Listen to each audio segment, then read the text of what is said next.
this message is just for you. You are good enough. This is the episode for you. If you are telling yourself all kinds of very sensible stories as to why you are going to be bad at language learning, I recorded this video just for you. Because when we're doing something new, I think most of us look for some way to gauge our chances of success. And that might look like looking to people we know who've already done the thing and then measuring how similar they are to us. Or it might be looking to things that we've done before in our lives to infer our chances of doing well at this thing now. But the trouble is, that means we run the risk of isolating one aspect of our personality or of our experiences and then weaving ourselves some really pessimistic forecasts. Things that sound like, I can't even remember people's names. How can I possibly hope to remember thousands of words in a new language?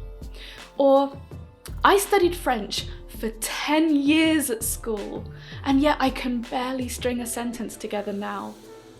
Or, okay, my best friend got fluent in Japanese, but she's really outgoing. Or, well, if I couldn't learn Portuguese when I was living in the country, what chance do I have now I'm not? And they all follow the line of, if I couldn't do X, or if I'm bad at Y, how could it possibly follow that I could learn a language now? But guess what? All of those things might be true. Your best friend might speak Japanese. You might have struggled to learn Portuguese when you were living there. You might not be able to order even a coffee in French anymore, in spite of your French education at school. But guess what? You want to do this. And you can do this. I have a story.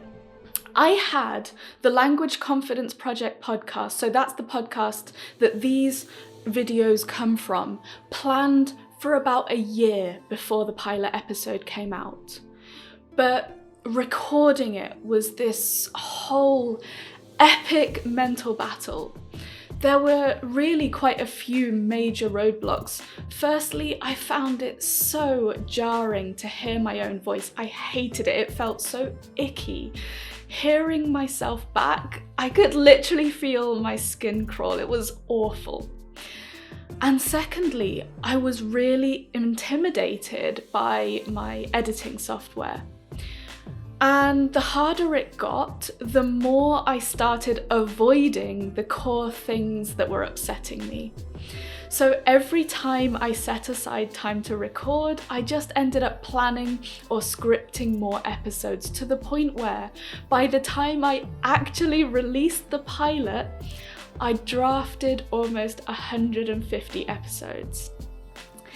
And probably unsurprisingly, alarm bells were really starting to sound, and the inner critic was having a field day.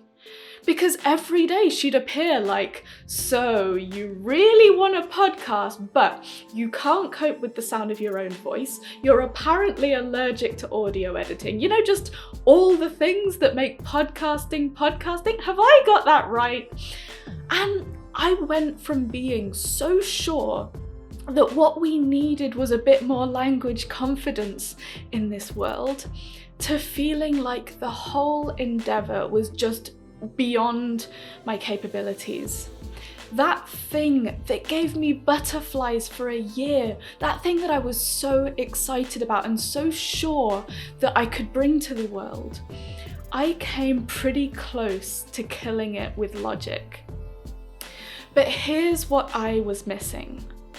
What logic doesn't take into account is that being bad at something and being new at something look very, very similar. And it seems like it should be so obvious that if we truly have a talent for language learning or for anything else, it should come naturally and easily to us. Like, even if you've never done it before in your life, if you've got an innate talent for it, it should feel warm and familiar, like coming home. But it is lies, and it's dangerous, because that mindset means that when we start to struggle, we then create patterns where they don't really exist, and we tell ourselves that if we're finding something uncomfortable or difficult now, we're going to find it uncomfortable or difficult forever, and that the problems that we're encountering are a sign that this thing is just not meant for us. But language learners, I really, really want you to promise me that if the idea of speaking a language lights you up, do not let logic dictate your limits on this.